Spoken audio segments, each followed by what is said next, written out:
नमस्कार दोस्तों, मेरा नाम है ललित सोनी और आप देख रहे हैं target 70th BPSC 2024 practice series by दृष्टि पीसीएस। इस सीरीज के अंदर हम लोग कुछ ऐसे एपिसोड के साथ आएंगे जिसमें हम लोग लगभग 50 सवाल डिस्कस करेंगे जो कि आपके polity, history, geography, current affairs, economy, Bihar special, इन सारे के सारे सेक्शन से जुड़े हुए रहेंगे। आपके प्रैक्टिस के लिहाज से ये सीरीज आपके लिए बहुत इंपॉर्टेंट रहेंगी क्योंकि प्रीलिम्स से जस्ट पहले प्रैक्टिस इज द की। ठीक है, तो चलिए हम लोग देखेंगे इन सवालों के साथ साथ इनके एक्सप्लेनेशन। इसके अंदर आप देखेंगे कि इसके इर्द गिर्द की इंफॉर्मेशन भी हम लोग कवर करने की कोशिश करेंगे। स्पीड थोड़ी तेज रह सकती है क्योंकि ये रिवीजन के लिहाज से बनाई हुई सीरीज है। हमें ज्यादा से ज्यादा कंटेंट इसमें कवर करना है, ज्यादा से ज्यादा इंफॉर्मेशन आपके लिए इसमें कवर करनी है। ठीक है, तो चलिए स्टार्ट करते हैं। आगे बढ़ने से पहले मैं आपके साथ एक इंपॉर्टेंट सूचना साझा कर देना चाहता हूं कि अब यूपीएससी की तैयारी का नया हब होगा नोएडा। आपको बता दूं कि मुखर्जी नगर में होने वाली दृष्टि आईएएस की क्लासेज अब से नोएडा सेक्टर 15 में होंगी। उसके नजदीक का मेट्रो स्टेशन है नोएडा सेक्टर 15 और एड्रेस है C171/2 block A sector 15 Noida.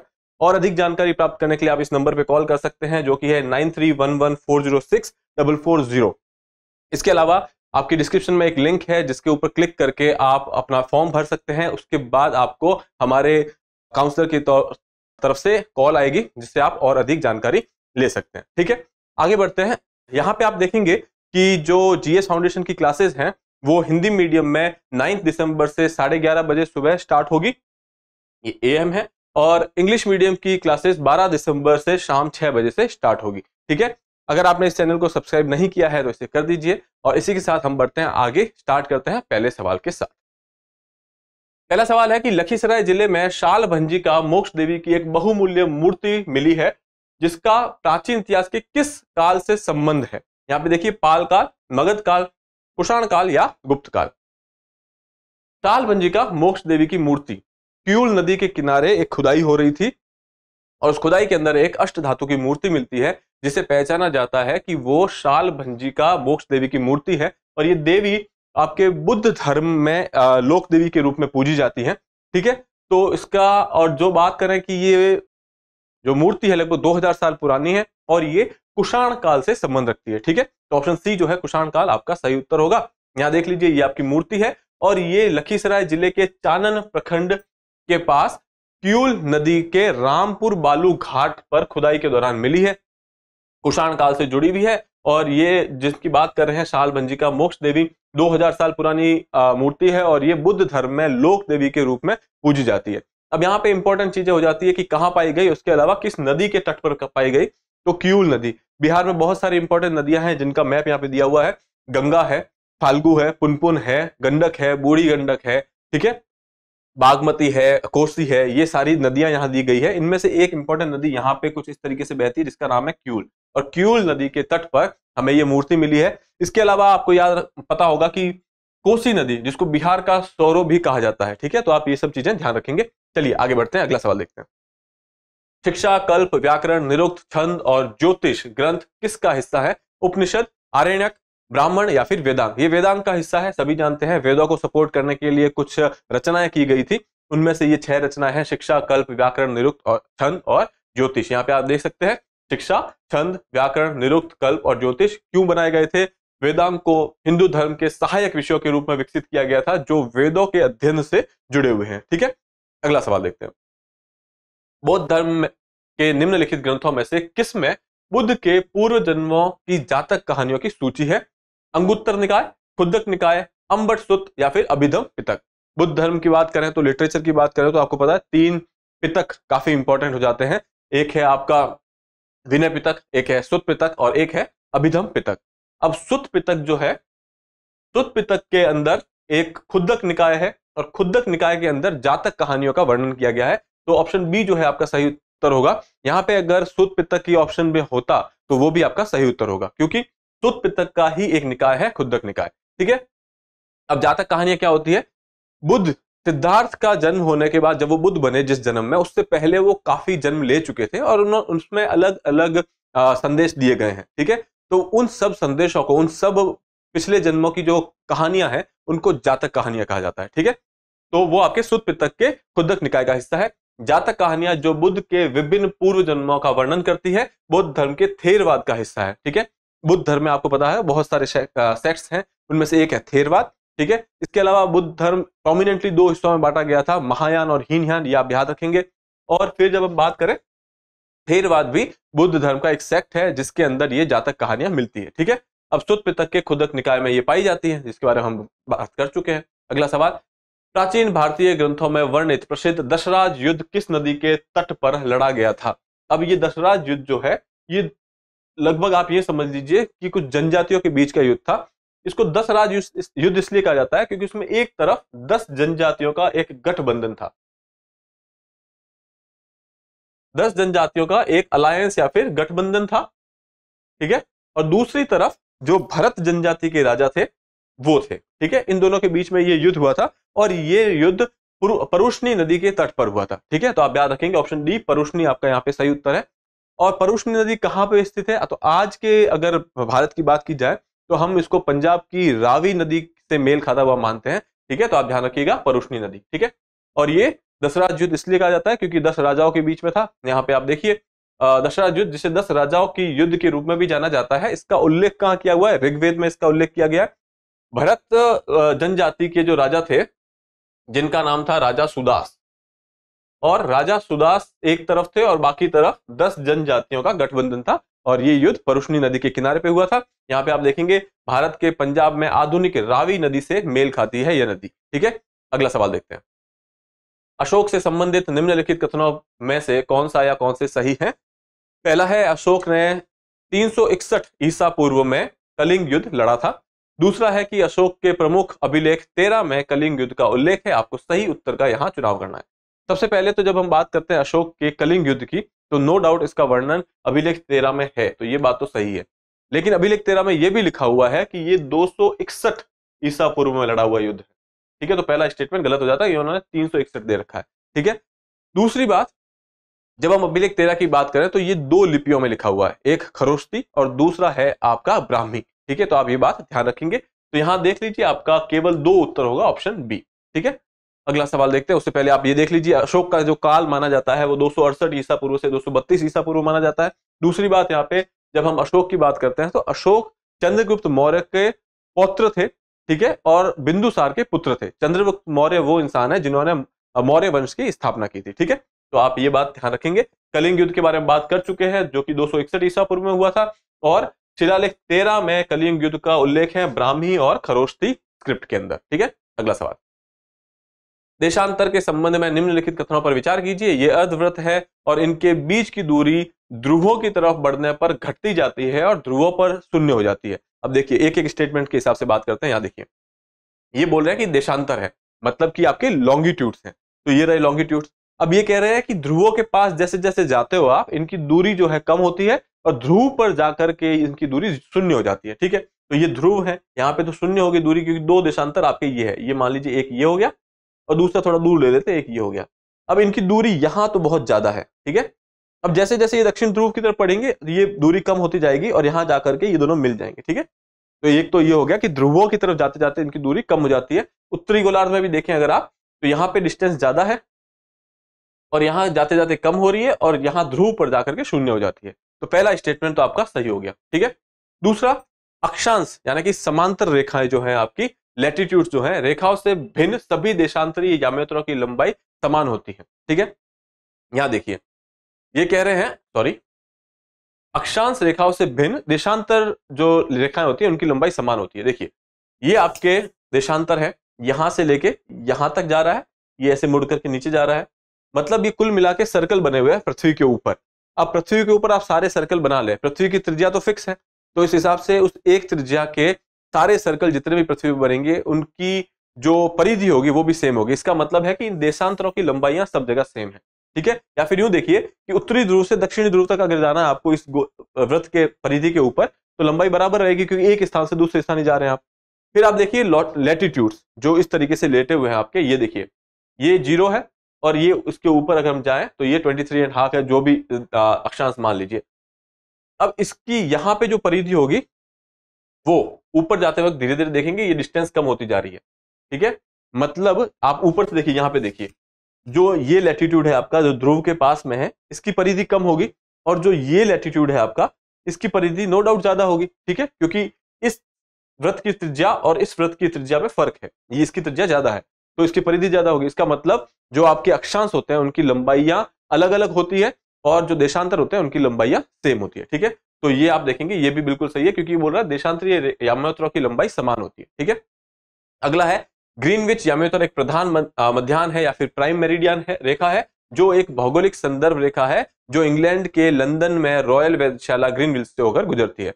जब हम बात कर रहे हैं प्राइम मेरिडियन की तो प्राइम मेरिडियन बेसिकली आपका ये वाला है। ठीक है, ये आपका 0 डिग्री है, इसको 0 डिग्री माना जाता है और इसके अगर आप पूर्व में जाएंगे तो आपको पूर्वी गोलार्ध मिलेगा और अगर इसके आप पश्चिम में जाएंगे तो आपको पश्चिमी गोलार्ध मिलेगा। मतलब कि ये एक बेंचमार्क लाइन है। ठीक है, और अगर हम 0 डिग्री की बात करें तो ये ग्रीनविच से होकर गुजरती है। ग्रीनविच आपके लंदन में है, इंग्लैंड में है। ठीक है, और ग्रीनविच के अंदर एक रॉयल ऑब्जर्वेटरी है जिससे अंदर से होकर के ये रेखा पास करती है या फिर यूं कहें कि वहां से ये रेखा पास करती है। ठीक है, तो आपका ये स्टेटमेंट भी सही है, तीनों के तीनों स्टेटमेंट सही है। अब हम लोग आगे बढ़ते हैं अगले सवाल पे। ये इनकी यहाँ पे व्याख्या लिखी हुई है, अगर आप पढ़ना चाहें तो पढ़ सकते हैं, बाकी मैं समझा चुका हूं। अगला सवाल देखते हैं, निम्नलिखित में से कौन से समशीतोष्ण घास के मैदान है? Pampas, prairie, savanna, veld, campos, steppe और डाउन। अगर यहाँ पे आप देखेंगे सवाना और कंपोज, अगर आपको थोड़ा सा भी आइडिया होगा, सवाना और कंपोज जो है ये उष्ण कटिबंधीय घास के मैदान होते हैं। तो इन दोनों को हटा दीजिए, 3 और 5 को हटा दीजिए, 3 हट गया, 5 हट गया, 3 हट गया, तो ऑप्शन सी जो है आपका सही उत्तर है। 1 2 4 6 7 pampas, prairie, weld, steppe, down, ये सारे के सारे आपके समशीतोष्ण घास के मैदान है। इस मैप पे आप देख सकेंगे। देखिए कंपास ये रहा, अफ्रीका में है, साउथ अमेरिका में है। ठीक है, दूसरा है सवाना, ये रहा, ये आपके अफ्रीका में है। तो आपको ये बात तो तय हो गई, जब हम इस रीजन की बात करते हैं, ये वाला जो ये लाइन, 2 लाइनों के बीच का रीजन है, ये आपकी 23.5 है, मतलब आपकी कर्क रेखा और ये आपकी मकर रेखा। ठीक है, अब 2 रेखाओं कर्क और मकर के बीच वाले एरिया को हम लोग बोलते हैं उष्ण कटिबंधीय क्षेत्र। अब ये उष्ण कटिबंधीय है। अब इन 2 रेखाओं के पार जो है वो आपके समशीतोष्ण है। ठीक है, टुंड्रा को छोड़ के, टुंड्रा आपके एकदम पोलर वाली में आ जाती है। तो यहां पे देखिए प्रेरी, ठीक है, हंगरी, स्टेपी, और यहां पे आप देखेंगे नीचे वेल्ड, पंपास, डाउन्स, ये सारे के सारे जो हैं आपके समशीतोष्ण घास के मैदान हैं। यहाँ पे आपका उत्तर होगा सी। ठीक है, आगे बढ़ते हैं। और यहाँ पे बोला गया कि ये कहां कहां लोकेटेड है, तो आप देख लीजिए, जो पंपास है वो अर्जेंटीना में है, प्रेरी उत्तरी अमेरिका में है, वेल्ड दक्षिणी अफ्रीका में है, स्टेपी मध्य एशिया में है, डाउन्स ऑस्ट्रेलिया में। ठीक है, अगला सवाल, सहारा मरुस्थल के संदर्भ में निम्नलिखित कथनों पर विचार कीजिए। सहारा मरुस्थल 9 देशों में फैला हुआ है। सहारा मरुस्थल की जलवायु गर्म और शुष्क है, ये बात बिल्कुल सही है। मरुस्थल है तो गर्म और शुष्क जलवायु होगी। दूसरी बात, 2 तरीके के मरुस्थल होते हैं, एक आपके कोल्ड डेजर्ट होते हैं, एक हॉट डेजर्ट होते हैं। तो एक ऐसा हो सकता है कि बहुत शीत जलवायु भी हो किसी किसी डेजर्ट की, ठीक है, जैसे लद्दाख वाली बात कर दें हम लोग। लेकिन सहारा आपको पता है अफ्रीका में है, तो यहाँ पे, और ये उष्णकटिबंधीय क्षेत्र का हिस्सा है, इसलिए यहाँ की जो जलवायु होगी गर्म और शुष्क होगी। दूसरा, इस क्षेत्र में बेडोइन तुआरेग जनजातियां समूह निवास करते हैं। जब हम बात करें इस एरिया की, नो डाउट यहाँ का जलवायु बहुत हार्श है, उसके बावजूद भी यहाँ पे कुछ कुछ जनजातियां रहती है, जैसे कि बेडोइन, तुआरेग, खाना बदोश, ऐसी कुछ जनजातियां यहाँ पे रहती है। ये स्टेटमेंट भी सही है। अब पहले की बात करें, सहारा मरुस्थल 9 देशों में फैला हुआ है, ऐसा नहीं है, 11 देशों में फैला हुआ है। ठीक है, तो 2 और 3 आपका सही है। यहाँ पे ऑप्शन डी जो है वो सही उत्तर होगा। ठीक है, अब हम अगर आगे बढ़े तो यहाँ पे आप देखेंगे कि ये 11 देशों के नाम दिए हुए हैं। यहाँ पे देख लीजिए, अल्जीरिया, छड़, मिस्र, Libya, Mali, Mauritania, Morocco, Niger, Sudan, Tunisia, पश्चिमी सहारा। ठीक है, आप इन नामों को थोड़ा याद रखने की कोशिश करना। इसके अलावा हम लोग बात कर चुके हैं, ये गर्म और शुष्क होते हैं। बेडोइन, तुआरेग और खाना बदोश जैसी जनजातियां यहाँ पे निवास करती है। ठीक है, अगला सवाल, विश्व के किस क्षेत्र में सबसे प्राचीनतम शैल पाई गई है? शैल जो है एक चट्टान है। ठीक है, और ये पूछा जा रहा है कि विश्व के प्राचीनतम शैल कहां पाई गई है, तो ये पश्चिमी ऑस्ट्रेलिया में पाई जाती है। ठीक है, इसको आप ध्यान रखिएगा, पश्चिमी ऑस्ट्रेलिया। पश्चिमी ऑस्ट्रेलिया में एक और इंपॉर्टेंट चीज है कि बॉक्साइट काफी बहुतायत में मिलता है। आप ये कहें कि शीर्ष उत्पादक है, ठीक है, ऑस्ट्रेलिया। इसके अलावा और भी खनिज है जो वहां पे मिलता है, जैसे कि आप देखिए तांबा, सीसा, जस्ता, मैग्नीज, ये सब मिलते हैं। बॉक्साइट का शीर्ष वैश्विक उत्पादक ऑस्ट्रेलिया है, जिसके बारे में हम बात कर चुके हैं। विश्व की सबसे पुरानी चट्टान है, पश्चिमी ऑस्ट्रेलिया में स्थित है, जो कि पृथ्वी के निर्माण से 300 मिलियन वर्ष बाद बनी है, यानी कि 4300 मिलियन वर्ष पुरानी है। ठीक है, अगला सवाल, भारत में खनिजों के वितरण के बारे में निम्नलिखित कथनों पर विचार कीजिए। भारत विश्व में अभ्रक का सबसे बड़ा आयातक देश है। दूसरा है, भारत में केरल के कोलार में स्वर्ण भंडार स्थित है। तीसरा, भारत विश्व के अग्रणी नमक उत्पादकों और निर्यातकों में से एक है। भारत में प्रमुख चूना पत्थर उत्पादक राज्य बिहार, झारखंड, ओडिशा, मध्य प्रदेश, छत्तीसगढ़, राजस्थान, गुजरात और तमिलनाडु है। आपको यहाँ पे गलत स्टेटमेंट का चुनाव करना है। ध्यान से रखिएगा, जब आपके ऐसे स्टेटमेंट होते हैं वहां पे इस शब्दों पे काफी इंपॉर्टेंट ध्यान देना होगा आपको। ठीक है, आपको यहाँ पे गलत स्टेटमेंट का चुनाव करना है। पहला देखते हैं, भारत विश्व में अब्रक का सबसे बड़ा आयातक देश है। ठीक है, ये गलत है। भारत में अब्रक का उत्पाद भी काफी ज्यादा होता है और भारत जो है अब्रक का निर्यातक देश। ठीक है, तो आप ये बात ध्यान रखेंगे। दूसरी चीज, भारत के केरल में कोलार स्वर्ण भंडार स्थित है। अगर आपने केजीएफ मूवी देखी है तो आपको पता होगा कि कोलार गोल्ड माइंस या कोलार गोल्ड फील्ड्स जो है वो केरल में नहीं बल्कि कर्नाटक में है। ठीक है, तो आपको ये भी ध्यान रखना है। ये दोनों ही स्टेटमेंट गलत हो गए। यहाँ पे दो दो का ऑप्शन दिए हुए, तो पहला और दूसरा गलत है। ऑप्शन ए जो है आपका सही उत्तर होगा। तीसरा चौथा भी देख लेते हैं। नमक के उत्पादन की बात करें तो भारत नमक का शीर्ष उत्पादक देश है और निर्यातकों में से एक है। ठीक है, दूसरी बात, नमक बनता कैसे? नमक समुद्र से बनता है, चट्टानों से बनता है, झीलों से बनता है। ठीक है, तो जहां पे खारे पानी की झीलें हो या फिर चट्टानों पे मिनरल्स पाए जाते हैं वहां पे नमक बनता है। ठीक है, अगला देखिए, भारत में प्रमुख चूना पत्थर उत्पादक राज्य बिहार, झारखंड, ओडिशा, मध्य प्रदेश, छत्तीसगढ़, राजस्थान और गुजरात, तमिलनाडु है। ये बात बिल्कुल सही है। ठीक है, तो ये दोनों स्टेटमेंट सही हो गए, ये दोनों गलत है। आपको गलत पूछा था तो एक और दो आपका यहाँ उत्तर होगा। ठीक है, इसकी व्याख्या यहाँ पे दी हुई है। यहाँ पे मैंने आपको बताया कि अब्रक के मुख्य भंडार झारखंड, बिहार, आंध्र प्रदेश और राजस्थान में है। ठीक है, भारत अब्रक का सबसे बड़ा उत्पादक और निर्यातक देश है। ठीक है, कर्नाटक के कोलार में स्वर्ण भंडार है और झीलों के बारे में बात कर चुके हैं, नमक और समुद्र के बारे में बात कर चुके हैं और चूने पत्थर के बारे में बात कर चुके हैं। ठीक है, अगला, निम्नलिखित में से कौन सा मूल एसआई मात्रक नहीं है? आपसे पूछा जा रहा है, एसआई मात्रक नहीं है। केल्विन, कैंडेला, मोल और पास्कल। पास्कल नहीं है, पास्कल जो होता है वो दाब की इकाई होती है। ठीक है, और जब हम बात करें केल्विन, केल्विन आपको पता है तापमान की है। कैंडेला जो है वो ल्यूमिनियस इंटेंसिटी, ज्योति की तीव्रता जो होती है उसकी इकाई है। ठीक है, मोल जो है वो अमाउंट ऑफ सब्सटेंस, पदार्थ कितना है उसकी एसआई यूनिट है। ठीक है, तो पास्कल जो है वो दाब का होता है और ये फंडामेंटल यूनिट नहीं है। 7 फंडामेंटल यूनिट्स होती है जो आपके सामने यहाँ दी हुई है, देख लीजिए। लंबाई के लिए मीटर, द्रव्यमान के लिए किलोग्राम, समय के लिए सेकंड, तापक्रम या तापमान के लिए केल्विन, विद्युत धारा यानी इलेक्ट्रिक करंट के लिए एम्पियर, ज्योति तीव्रता या फिर ल्यूमिनियस इंटेंसिटी के लिए कैंडेला और पदार्थ की मात्रा यानी कि अमाउंट ऑफ सब्सटेंस के लिए मोल। ठीक है, अगला सवाल देखते हैं। निम्नलिखित में से कौन सा संश्लेषित रेशा, सिंथेटिक फाइबर, कृत्रिम रेशम, आर्टिफिशियल सिल्क के रूप में जाना जाता है? नायलॉन, पॉलिस्टर, रेयन या फिर एक्रिलिक? रेयन आपका यहाँ पे सही उत्तर है। रेयन एक ऐसा रेशा है जो सिल्क के जैसा, रेशम के जैसा दिखता है, रेशम की तरह बुना जाता है और कई सारे कलर में मिलता है, लेकिन ये रेशम से सस्ता होता है, अफोर्डेबल होता है। ठीक है, और ये बनता कैसे है? ये वुड पल्प से बनता है। वुड पल्प क्या होता है? कास्ट लुगदी जो होती है आपकी, ठीक है, कास्ट लुगदी जो होती है उससे बनता है ये। लेकिन ये एक केमिकल ट्रीटमेंट, कास्ट लुगदी का केमिकल ट्रीटमेंट, रासायनिक आप यूं कहें ट्रीटमेंट होता है, उसके बाद ये आर्टिफिशियल सिल्क के रूप में या फिर रेयन के रूप में प्राप्त किया जाता है। ठीक है, यहाँ पे देख लीजिए, रेयन, कृत्रिम रेशम, कास्ट लुगदी, वुड पल्प से रासायनिक उपचार के माध्यम से प्राप्त किया जाता है। यद्यपि रेयन प्राकृतिक स्रोत कास्ट लुगदी से प्राप्त किया जाता है, लेकिन ये एक मानव निर्मित रेशा है क्योंकि इसका केमिकल ट्रीटमेंट किया जाता है। ठीक है, फिर रेशम से सस्ता होता है, कई रंगों में पाया जाता है। ठीक है, अगला सवाल है, निम्नलिखित कथनों पर विचार कीजिए। जब मृदा अत्यधिक अम्लीय होती है तो उसे जैव पदार्थ से उपचारित किया जाता है। आपको बोला जा रहा है मृदा जो है वो अत्यधिक अम्लीय है, अम्लीय का मतलब एसिडिक है, अब इसका उपचार करना है। अगर कोई चीज अम्लीय है और उसका उपचार करना है तो आपको उसके अंदर क्षार ऐड करना पड़ेगा, यानी कि बेस ऐड करना पड़ेगा। अगर एसिडिक है तो आपको बेस ऐड करना है, तो ये न्यूट्रल हो जाएगा या फिर उदासीन हो जाएगा। ठीक है, तो ये एक चीज हो गई। तो यहाँ पे इन्होंने बोला जैव पदार्थ से उपचारित किया जाता है, ऐसा नहीं है। जैव पदार्थ से इसलिए उपचारित नहीं कर सकते आप इसको क्योंकि जैव पदार्थ से एसिडिटी बढ़ जाती है। ठीक है, तो आप जैव पदार्थ से तो नहीं कर सकते। फिर आ जाते हैं अगला। अगला है कि जब मृदा क्षारकीय होती है तो उसे अनबुझे चूने यानी कि क्विक लाइम से उपचारित किया जाता है। मृदा क्षारकीय है मतलब मृदा आपकी बेसिक है, तो इसके अंदर आप क्या डालेंगे? आप इसके अंदर एसिड डालेंगे, जबकि बुझा हुआ चूना तो बेस होता है। अब बुझा हुआ चूना अगर बेस है तो बेस के अंदर बेस डालेंगे तो बेसिसिटी और बढ़ जाएगी। ठीक है, क्षारकीयता और बढ़ जाएगी, तो ये तो नहीं कर सकते। इसका मतलब ये स्टेटमेंट भी गलत है। ठीक है, यहाँ पे आपको एसिड डालना होगा कोई, यहाँ पे अगर आप चाहें तो जैव पदार्थ डाल सकते हैं। ठीक है, अगला है चींटी के डंक के प्रभाव को नमीयुक्त बेकिंग सोडा मिलाकर उदासीन किया जा सकता है। ठीक है, चींटी के डंक के अंदर फॉर्मिक एसिड होता है, इसके बारे में हम बात कर चुके हैं। इसके अंदर फॉर्मिक एसिड होता है, और फॉर्मिक एसिड अगर है और उसको उदासीन करना है तो आपको बेस डालना होगा। और यहां कहा गया है कि नमी युक्त baking soda, baking soda basic होता है, क्षारकीय होता है, इसलिए आप चींटी के डंक के प्रभाव को न्यूट्रल करने के लिए बेकिंग सोडा डाल सकते हैं।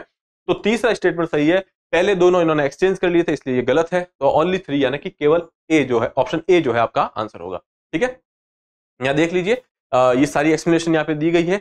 फॉर्मिक एसिड वाली बात करें अगर चींटी के डंक के बारे में, तो फॉर्मिक एसिड के आप यूं कहें कि प्रभाव को कम करने के लिए या न्यूट्रल करने के लिए आपको नमी युक्त खाने का सोडा या बेकिंग सोडा डालना होगा, जिसे सोडियम बाइकार्बोनेट भी कहा जाता है।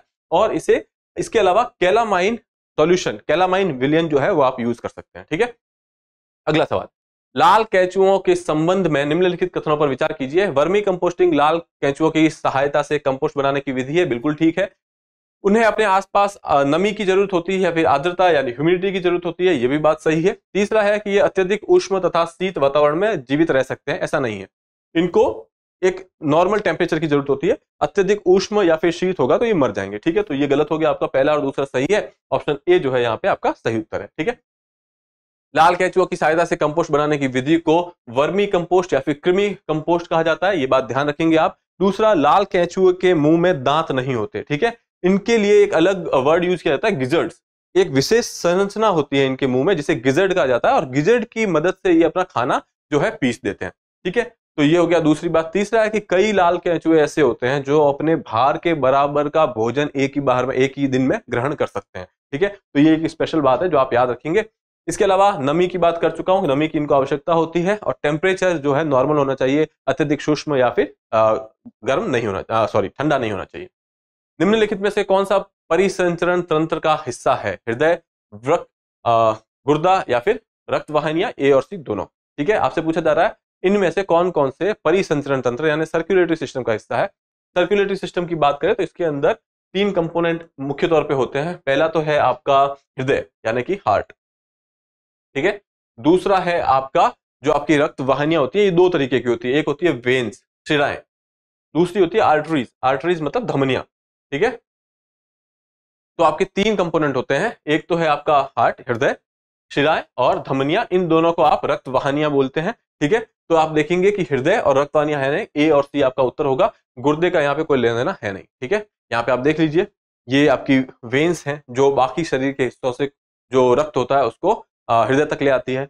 आर्टरीज हैं यानी कि धमनियां, ये आपके हृदय से रक्त को बाकी शरीर के हिस्सों में ले जाती है। और दूसरा हार्ट, हार्ट जो है रक्त को पंप करने का काम करता है। इसकी जनरली स्पीड जो होती है वो 70 से 80 बार ये 1 मिनट में धड़कता है, इसे हृदय की स्पंदन रेट कहते हैं। ठीक है, ठीक, तो आप ये ध्यान रखिएगा। अगला सवाल देखते हैं, कोलोइडल विलयन के संबंध में निम्नलिखित कथनों पर विचार कीजिए। कोलोइडल विलयन एक समांगी मिश्रण है, दूसरा है कोलोइडल विलयन टिंडल प्रभाव को प्रदर्शित करता है। अब कोलोइडल विलयन क्या होता है, देखिए, एक तो है आपने पानी लिया, पानी के अंदर नमक डाल दिया। अब नमक के जो कण हैं वो इसके अंदर होंगे लेकिन आपको दिखेंगे नहीं, वो इस तरीके से घुल जाते हैं कि आपको दिखेंगे ही नहीं। ठीक है, तो ये एक तो हुआ ट्रू सॉल्यूशन मतलब शुद्ध विलयन जिसको आप कह सकते हैं। फिर दूसरा हो गया, या फिर इसको समांगी भी कह सकते हैं, समांगी, होमोजीनस। ठीक है, फिर दूसरा है कि आपने एक कोई लिक्विड है उसके अंदर आपने एक ऐसा सब्सटेंस डाला जिसके कण इसके अंदर है, लेकिन ये कण इतने छोटे हैं कि आपको नेकेड आई से नहीं दिख रहे हैं। ठीक है, हालांकि वो कण उसके अंदर मौजूद हैं, इसमें जो है नमक के कण घुल जाते हैं। ठीक है, प्रॉपर प्योर सॉल्यूशन बना देते हैं, लेकिन इसमें वो पूरी तरह से घुले नहीं है, इतने छोटे हैं कि आपको नेकेड आई से दिख नहीं रहे हैं। ठीक है, तो इसका मतलब ये समांगी मिश्रण तो हुआ नहीं, ये आपका हो गया विषमांगी, इसके अंदर क्योंकि कण मौजूद हैं। ठीक है, और फिर हो जाता है आपका एक और सस्पेंशन वाला जो होता है, जिसके अंदर जैसे मान लीजिए कि आपने पानी के अंदर रेत डाल दी, पानी के अंदर आप रेत डालेंगे तो रेत अलग रहेगी, पानी अलग रहेगा, आप आंखों से देख सकते हैं कि रेत अलग है, पानी अलग है, ये भी एक विषमांगी विलयन का पार्ट है। ठीक है, तो अब टिंडल इफेक्ट क्या होता है? टिंडल इफेक्ट आपने जनरली देखा होगा कि आप ऐसे रूम में सोए हुए हैं, लाइट ऑफ है, आपको कुछ दिख नहीं रहा है, लेकिन अचानक से आप लाइट ऑन करते हैं तो, या फिर सूरज की एक किरण जब अंदर आती है तो आप देखते हैं उस किरण के अंदर जो है धूल के कण ऊपर नीचे हो रहे होते हैं, तो वो जो है आप ये कह सकते हैं ये टिंडल प्रभाव है। वो सेम सॉल्यूशन में भी देखने को मिलता है। अगर आप यहाँ लाइट मारेंगे नमक वाले पानी में तो आपको कुछ नहीं दिखेगा। ठीक है, जब आप इसमें लाइट मारेंगे तो आपको छोटे छोटे कण होने का एहसास होगा, क्योंकि लाइट जो है वो स्कैटर्ड हो रही होगी, जब स्कैटर हो गई होगी मतलब किसी से टकरा रही है अंदर, तो ये टिंडल प्रभाव दिखाता है। रेत है तो ऑब्वियसली टकराएगी और उसके अंदर आपको दिख ही जाएगा। ठीक है, तो यहाँ पे पहला वाला है कि यह एक समांगी मिश्रण है, ये समांगी नहीं विसमांगी मिश्रण है, लेकिन आपके जो कण है इतने छोटे हैं कि आंखों से दिखते नहीं है, इसलिए आपको लगता है कि वो समांगी मिश्रण है। ठीक है, तो ये वाला गलत हो गया। कोलाइडर विलियन टिंडल प्रभाव को प्रदर्शित करता है, ये बात बिल्कुल सही है, यानी कि केवल 2 आपका उत्तर होगा। यहाँ देख लीजिए आप, ये आपके टाइप है जो मैंने बताया आपको, सॉल्ट सॉल्यूशन, नमक वाला पानी। ठीक है, फिर आपके अंदर यहाँ पे पानी और दूध को अगर मिक्स कर दे तो दूध के कण उसके अंदर होते हैं। ठीक है, लेकिन वो बहुत कम होते हैं, इसकी वजह से आपको पता नहीं चलता। ठीक है, इसके अंदर टिंडल इफेक्ट देखने को मिल सकता है, क्योंकि यहाँ पे प्रकाश जो है वो ये कह सकते हैं कि स्कैटरिंग होगी लाइट की, जिसकी वजह से हम कह सकते हैं कि टिंडल इफेक्ट देखने को मिलता है। ये आपका रेत है, पानी के अंदर रेत, जो मैंने बता चुका था, रेत अलग पानी अलग। ठीक है, और यहाँ पे दिया हुआ है कि इसके कण आप देखिए बहुत छोटे हैं, इसलिए इसके साथ घुल गए हैं। इसके कण थोड़े छोटे हैं इसलिए आपको दिख नहीं रहे हैं, लेकिन इसके कण इतने बड़े हैं कि आपको नेकेड आई से दिख रहे हैं। ठीक है, रही बात प्रकाश की किरण की, तो यहाँ पे देखिए कि ये कण प्रकाश की किरण का प्रभावी रूप से प्रकीर्णन कर सकते हैं। प्रकीर्णन मतलब स्कैटरिंग कर सकते हैं, इसके लिए हम कह सकते हैं कि टिंडल प्रभाव यहाँ पे प्रदर्शित करते हैं। ठीक है, अगला सवाल है, वर्ष 2023 के वैश्विक व्यापार डेटा रुझान के बारे में निम्नलिखित कथनों पर विचार कीजिए। उभरती बाजार अर्थव्यवस्था यानी कि इमर्जिंग मार्केट इकोनॉमीज और उन्नत अर्थव्यवस्था यानी कि एडवांस इकोनॉमीज, दोनों ने वर्ष 2023 में एक वर्ष पहले के अनुमान से अधिक समृद्धि प्राप्त की है। ये बात बिल्कुल सही है। इमर्जिंग इकोनॉमीज हो या एडवांस इकोनॉमीज हो, दोनों के अंदर वृद्धि हुई है। ठीक है, दूसरा है, आपूर्ति श्रृंखला प्रतिबंधों में ढील के बावजूद 2023 में वैश्विक व्यापार धीमा रहा है। ये बात भी सही है। ये कह रहे हैं कि आपूर्ति श्रृंखला जो प्रतिबंध इसमें प्रतिबंध है, या फिर जो आपके सप्लाई चेन को लेकर के कंस्ट्रेंट्स हैं, उनमें अगर ईज आई है तो भी ये कह रहे हैं व्यापार धीमा है।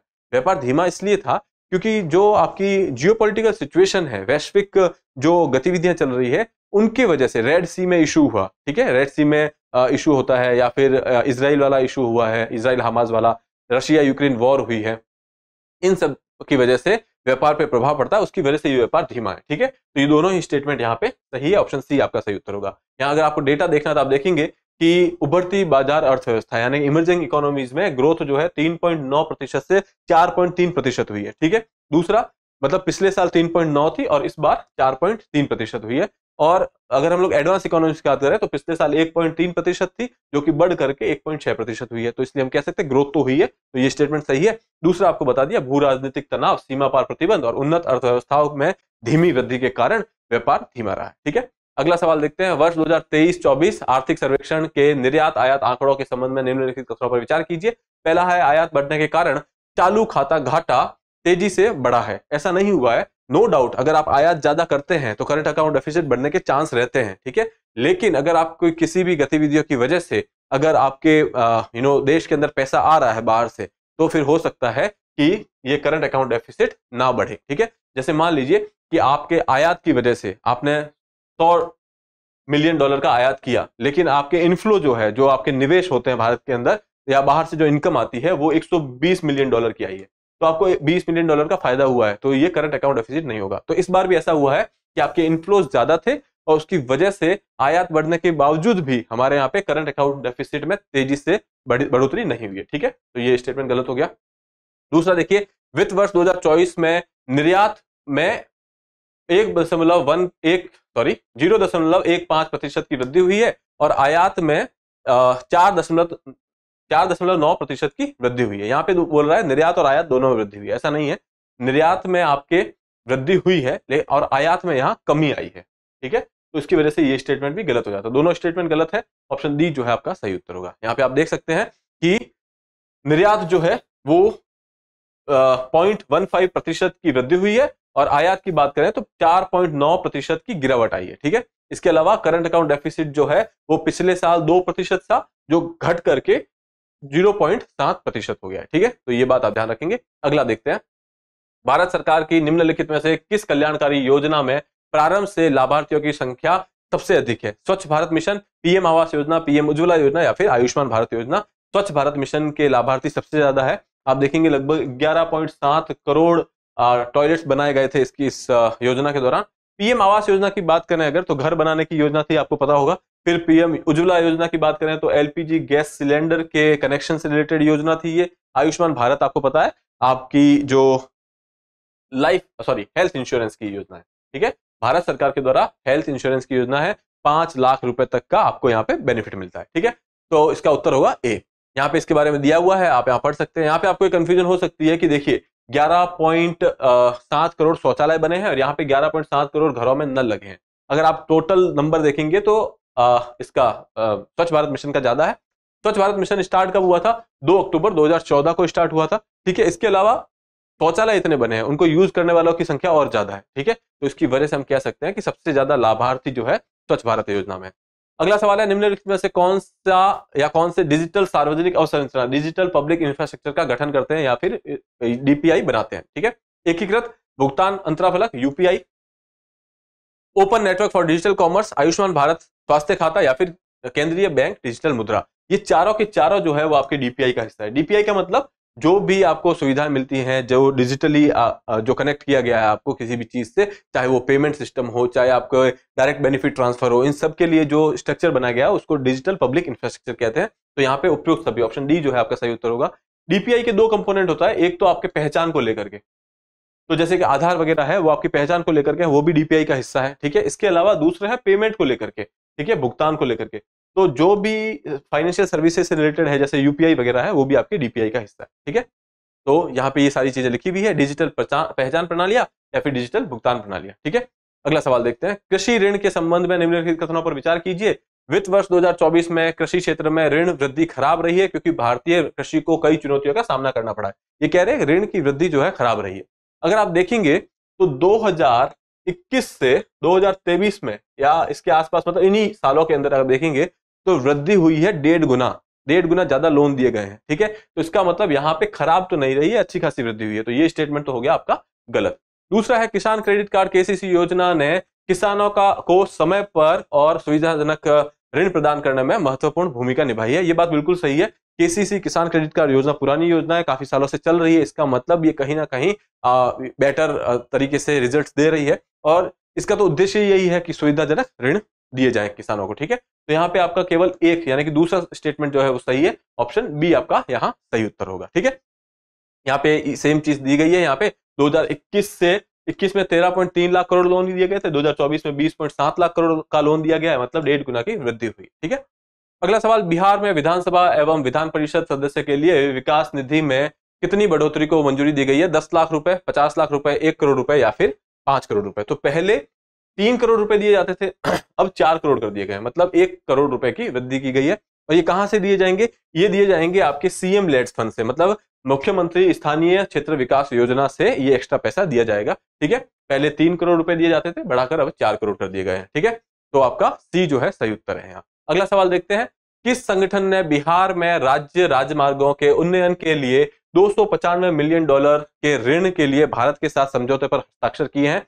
तो यहाँ पे आपका उत्तर है एशियाई विकास बैंक, एशियन डेवलपमेंट बैंक। ठीक है, तो आप ये याद रखिएगा, फैक्चुअल क्वेश्चन है। क्यों किया गया है? ताकि सड़कों का विकास किया जा सके, उनके ऊपर इंफ्रास्ट्रक्चर का विकास किया जाएगा। ठीक है, जलवायु और आपदा प्रतिरोधी डिजाइन बनाई जा सके और उन्नत सड़क सुरक्षा सुविधाएं प्रदान की जा सके। ठीक है, किसने किया है? एशियन डेवलपमेंट बैंक के साथ। भगवान हरिहर की दुर्लभ मूर्ति बिहार के किस जिले में खोजी गई थी? नालंदा, नवादा, मुजफ्फरपुर या दरभंगा? इसका सीधा आंसर है नवादा। नवादा में हरिहर की एक दुर्लभ मूर्ति मिली है। हरिहर कौन है? ये हरि और हर का अवतार है। हरि और हर, हरि की बात करें तो ये आपके भगवान विष्णु है। ठीक है, और हर जो है वो आपके भगवान शिव है। ये जो मूर्ति है इन दोनों के सिंबल्स का प्रतिनिधित्व करती है। ठीक है, तो आपके लिए इससे हरिहर, और ये दुर्लभ मूर्ति इसलिए है क्योंकि ये मतलब बहुत ज्यादा जगह पे नहीं पाई गई है। ठीक है, तो नवादा जिले के समय गांव में एक तालाब की खुदाई हो रही थी। उस खुदाई के दौरान आपको 9वीं या 10वीं शताब्दी की भगवान हरिहर की एक ऐतिहासिक मूर्ति मिली है जो विष्णु और शिव के मिले जुले रूप का प्रतिनिधित्व करती है। ठीक है, अगला सवाल देखते हैं, वीरेंद्र यादव ने किस खेल में राष्ट्रीय रिकॉर्ड तोड़कर स्वर्ण पदक जीता है? तो जेवलिन थ्रो में। जेवलिन थ्रो में आप देखेंगे कि वीरेंद्र यादव ने ये रिकॉर्ड तोड़ा है, और पहले जो ये रिकॉर्ड था वो आपका 62.35 मीटर था, जिसे तोड़ करके अब 64.85 मीटर तक इन्होंने जेवलिन थ्रो किया है। ठीक है, और ये कहाँ के हैं? ये जमुई, बिहार के जमुई के खैरा प्रखंड के डूमरकोला गांव के हैं वीरेंद्र यादव, और अंडर 16 कैटेगरी में खेलते हैं। ठीक है, अगला सवाल है, हाल ही में किस सरकारी विभाग ने जल प्रबंधन उद्देश्यों के लिए बिहार के गया जिले में गार्डलैंड ट्रेंच का निर्माण किया है? अब देखिए, सीधी सी बात है, ये जल प्रबंधन की बात कर रहे हैं और गार्डलैंड ट्रेंच बनाई, मतलब एक ट्रेंच बनाई है, गड्ढा खोदा है पहाड़ के जो पानी आएगा उस गड्ढे में इकट्ठा होगा, उससे आगे फिर सिंचाई की जाएगी। ठीक है, तो ये जल प्रबंधन के लिए किया गया है। तो कौन सा विभाग यहाँ करेगा? लोक निर्माण विभाग नहीं, लघु जल संसाधन विभाग हो सकता है, कृषि विभाग नहीं, और वन विभाग नहीं। यानी कि आपका ऑप्शन बी जो है वो बिल्कुल सही बात है, क्योंकि जल प्रबंधन के लिए लघु जल संसाधन विभाग काम करेगा। ठीक है, ये लॉजिकल सवाल था थोड़ा सा, इसके बारे में हम लोग यहाँ बात कर चुके हैं। गया के खिजरसराय प्रखंड में इन्होंने एक गार्डन ट्रेंच बनाई है, जहां से पहाड़ का पानी आके इकट्ठा होगा और फिर उससे आप आगे सिंचाई करेंगे। ठीक है, हाल ही में ब्रिक्स के सदस्यों ने नए सदस्यों को शामिल कर इसमें विस्तार करने का निर्णय लिया है। निम्नलिखित में से कौन सा देश इस सूची में शामिल नहीं है? ठीक है, तो मिस्र, सऊदी अरब, ईरान, ये तीनों ही हैं। यमन इसके अंदर शामिल नहीं है। इसके अलावा 2 और देश हैं। अभी जॉन्सनबर्ग में 15 ब्रिक्स की समिट हुई थी और उसके अंदर इन्होंने कुछ मेंबर्स को जोड़ा है। आप देखिए कि जोहान्सबर्ग के अंदर ये समिट हुई थी और इसके अंदर पुराने मेंबर्स तो यही है आपके, ब्राजील, रशिया, इंडिया, चाइना और साउथ अफ्रीका, और ये न्यू मेंबर हैं आपके Egypt, Ethiopia, Iran, Saudi Arabia, United Arab अमीरात। ठीक है, तो ये बात हो गई ब्रिक्स के बारे में, इसको आप ध्यान से पढ़िएगा। एक और कंट्री थी जो इसके अंदर जुड़ने वाली थी, अर्जेंटीना, लेकिन वो अंत में नहीं जुड़ी। ठीक है, तो ये बात ध्यान रखिएगा, अर्जेंटीना भी इसका मेंबर नहीं है। अगला सवाल है, महर्षि वाल्मीकि हवाई अड्डा हाल ही में चर्चा में देखा गया था, इसका उद्घाटन निम्नलिखित में से किस स्थान पर किया गया है?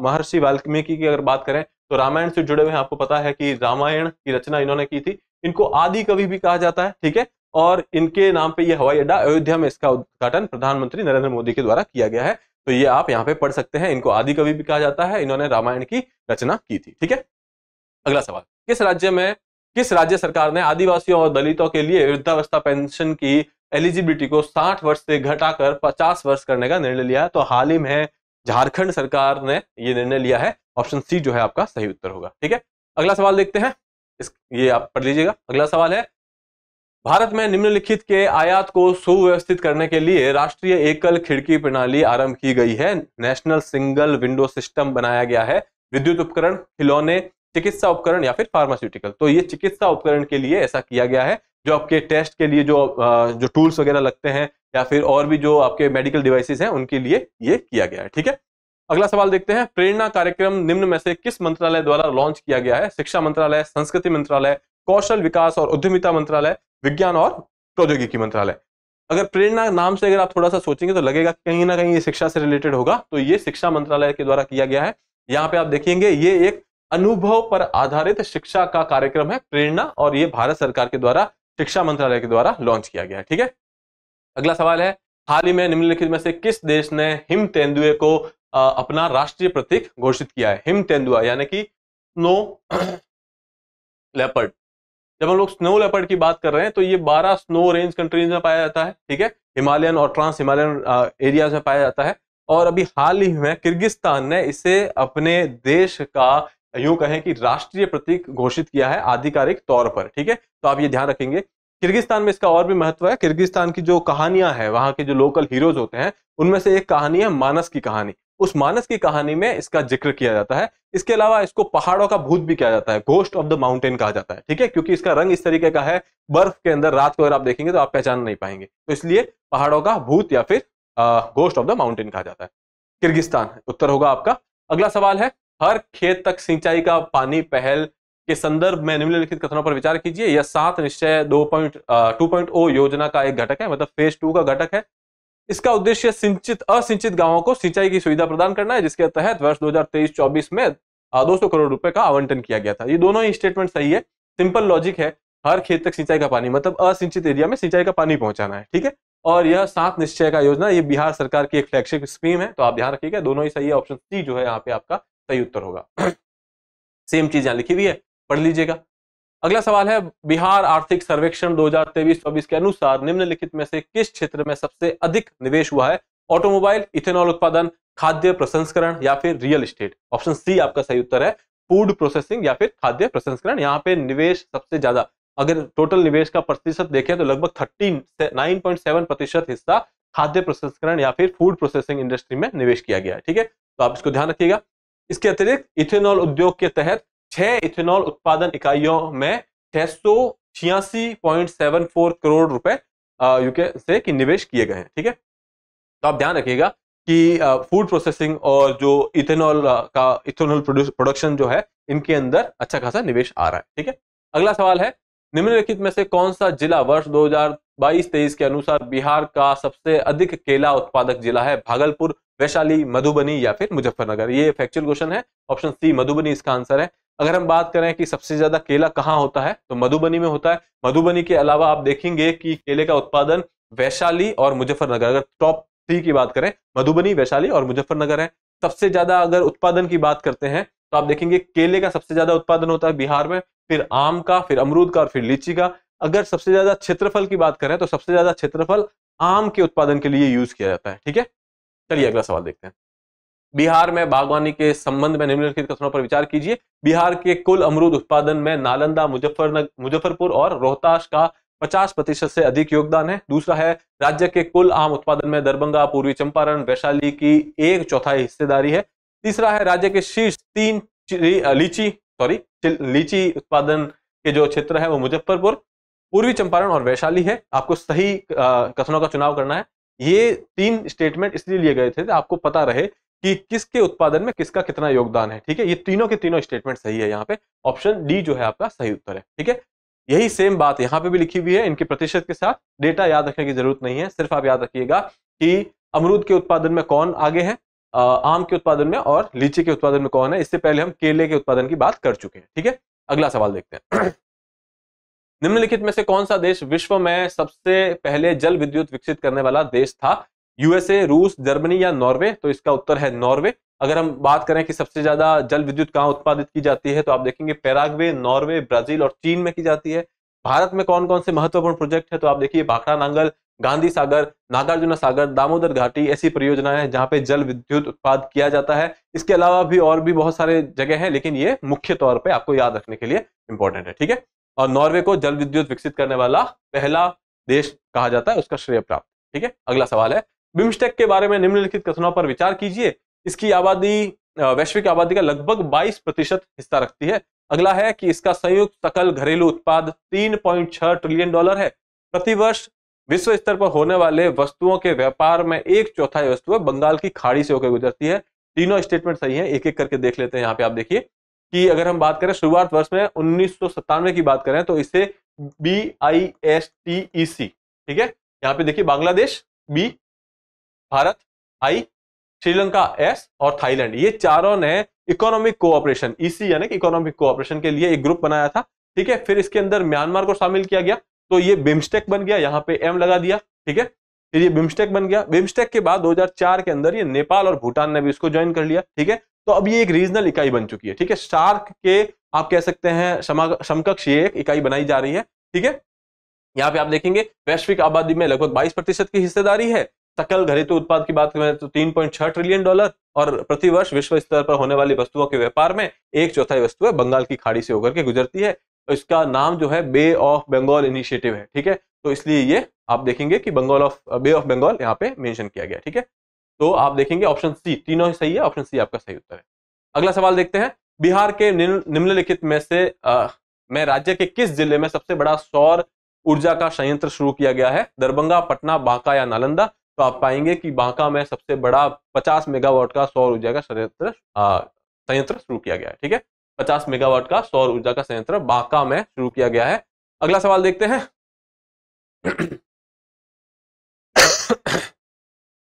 हाल ही में निम्नलिखित में से किसे नटराज कला सम्मान 2024 से सम्मानित किया गया है?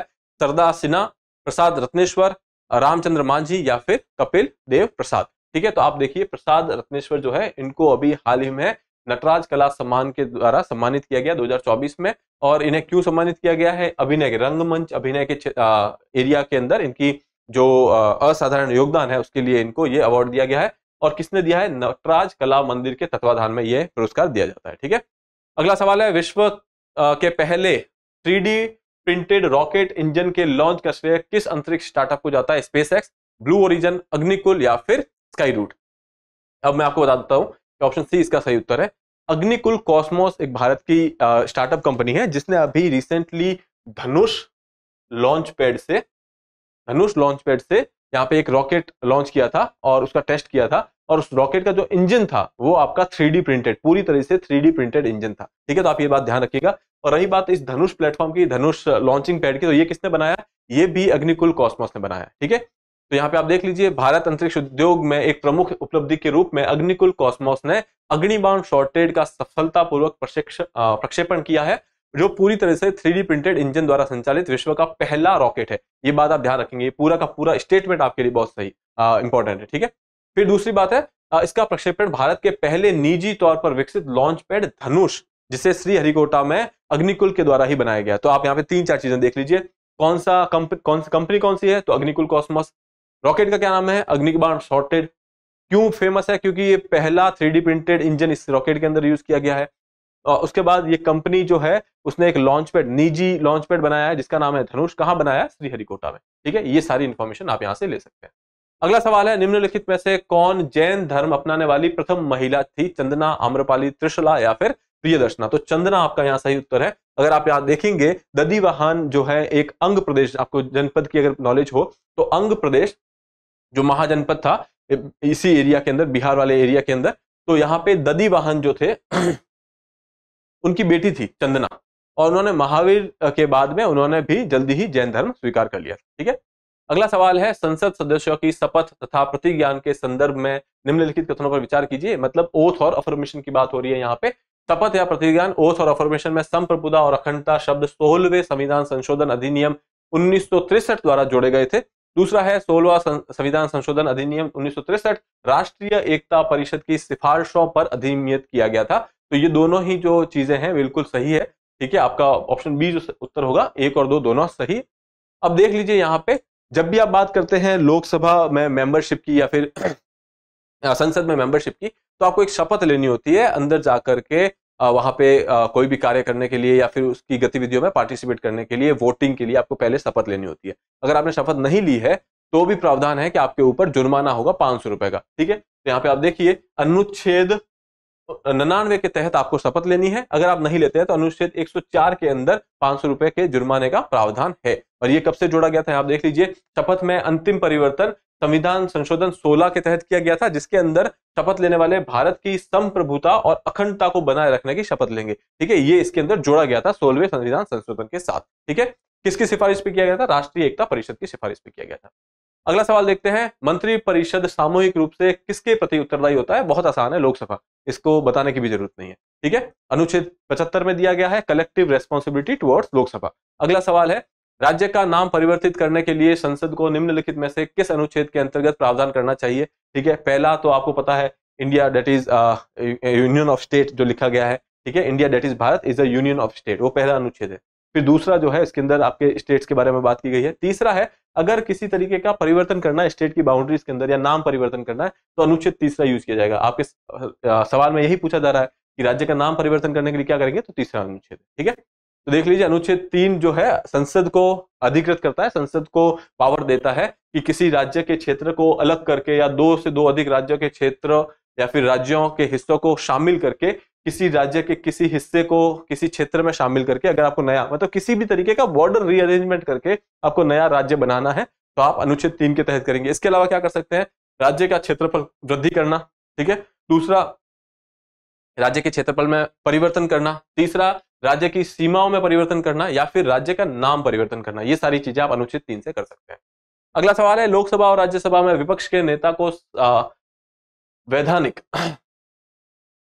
वैधानिक मान्यता किस वर्ष प्रदान की गई थी, तो 1977 में प्रदान की गई थी। आप इसको ध्यान रखिएगा। यहाँ पे देख लीजिए, सबसे बड़े विपक्षी दल नेता जिसकी सदन की कुल सदस्य संख्या का 10वां हिस्सा, मतलब कि कोरम के बराबर अगर कोई ऐसी आपकी प्रतिपक्ष पार्टी है जिसके अंदर आप उसके पास लगभग टोटल मेंबरशिप की 10वां हिस्सा सीटें उनके पास है, ठीक है, तो वो जो है विपक्ष के नेता बन सकते हैं। पिछले जो टर्म्स थे 2014 का 2019 का, उसके अंदर कांग्रेस के पास ये नंबर भी नहीं था, ठीक है। तो आप ये ध्यान रखेंगे, तो आपको 1/10 नंबर होना चाहिए, सीटों का 1/10 नंबर आपके पास होगा, तभी आप विपक्ष के नेता कहलाएंगे, ठीक है। और इसे 1977 में वैधानिक मान्यता दी गई थी, ठीक है। इसका काम क्या होता है कि सरकार की नीतियों को जो है क्रिटिसिज्म करना, उनको सही डायरेक्शन में लाने की कोशिश करना, बढ़िया से बढ़िया डिस्कशन हो पार्लियामेंट में, इस तरीके की कोशिश करना, ठीक है। अगला है, भारतीय संविधान की प्रस्तावना के संबंध में निम्नलिखित कथनों पर विचार कीजिए। इसे 26 नवंबर 1949 को अपनाया गया था। 42वें संशोधन अधिनियम 1976 के माध्यम से प्रस्तावना में समाजवादी पंथ निरपेक्ष और लोकतांत्रिक शब्द शामिल किए गए थे। कौन सा स्टेटमेंट सही है? दोनों ही स्टेटमेंट यहाँ पे आपके सही, सॉरी, पहला स्टेटमेंट सही है, 26 नवंबर 1949 को इसको अपनाया गया था। लेकिन जब हम 42 से संशोधन की बात करते हैं तो यहाँ पे जो ये लोकतांत्रिक वर्ड है ये पहले से था, ठीक है। यहाँ पे समाजवादी, पंथ निरपेक्ष और अखंडता, ये शब्द यहाँ पे जोड़े गए थे, तो दूसरा गलत है। तो आपका यहाँ पे सही उत्तर होगा सी, केवल एक, ठीक है।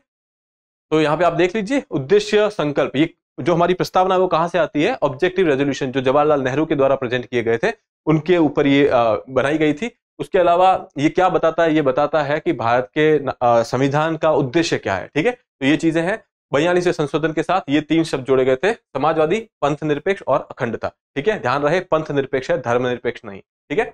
अगला सवाल है, सर्वोच्च न्यायालय के निम्नलिखित मामलों पर पुनः विचार कीजिए और आपको इनको सही कालानुक्रमांक के अंदर सेट करना है या फिर क्रोनोलॉजिकली एडजस्ट करना है। तो पहला है केशवानंद भारती, गोलकनाथ, मेनका गांधी और मिनर्वा मिल्स। जब हम बात करते हैं गोलकनाथ की, तो आपको पता होगा गोलकनाथ केस पहले आया था जिसके अंदर ये कहा गया था कि फंडामेंटल राइट्स को आप चेंज नहीं कर सकते, ठीक है। फिर उसके बाद केशवानंद भारती केस आया। केशवानंद भारती में ये कहा गया कि भाई तुम फंडामेंटल राइट्स को चेंज कर सकते हो लेकिन बुनियादी ढांचे के साथ छेड़खानी नहीं कर सकते, ठीक है। उसके बाद आपका जो केस आया था वो आया था मेनका गांधी। मेनका गांधी केस के अंदर आपके आर्टिकल 21 राइट टू लाइफ के बारे में बात की गई थी। फिर केस आया था आपका Minerva mills case. Minerva mills में फंडामेंटल राइट और डीपीएसपी के बीच में सामंजस्य बनाने की बात की गई थी, ठीक है। तो ये सारी चीजें यहाँ पे दी गई है जो हमने डिस्कस कर ली है, आप एक बार इसे पढ़ लीजिएगा। अगला सवाल है, भारतीय संविधान की प्रस्तावना के संबंध में निम्नलिखित में से कौन सा सही कालानुक्रमांक है, मतलब कैसे लिखा गया है वो देख लीजिए। तो हमारे प्रस्तावना में लिखा हुआ है कि भारत जो है वो sovereign, socialist, secular, democratic Republic है, ठीक है। इसका मतलब है कि संप्रभु, समाजवादी, पंथ निरपेक्ष, लोकतांत्रिक गणराज्य है। मतलब कि पहला आपका यहाँ पे सही है, संप्रभु, समाजवादी, पंथ निरपेक्ष, लोकतांत्रिक और गणराज्य, ठीक है। अगला और अंतिम सवाल है आपका, वेद और ब्राह्मणों के संबंध में निम्नलिखित में से कौन सा सही सुमेलित है? तो आपके सामने ये दिया गया है। यहाँ पे मोस्टली तीनों ही गलत है। अथर्ववेद जो है वो एक सही है, जहां पे अथर्ववेद जो है वो वेद ब्राह्मण में गोपद के साथ आप मेल खाता है। तो आप देखेंगे कि ऑप्शन जो 4 है, केवल ऑप्शन डी जो है वो बिल्कुल सही है। इनके सही जो मेल है वो यहाँ पे दिए गए, ऋग्वेद, ऐतरेय कौशिकी, यजुर्वेद, तैत्तरीय शतपथ और सामवेद, जैमिनीय और छांदोग्य और अथर्ववेद गोपद, ठीक है। तो ये हमारे 50 सवाल थे जो हमने आज डिस्कस कर लिए। इसी के साथ मैं आपसे आज्ञा चाहूंगा, मैं फिर मिलूंगा आपसे अगले एपिसोड में। तब तक के लिए have a nice day, thank you और please subscribe the channel, thank you. Dear viewers, अपने एग्जाम की तैयारी को और बेहतर करने के लिए हमारे चैनल को लाइक, शेयर और सब्सक्राइब करना न भूलें।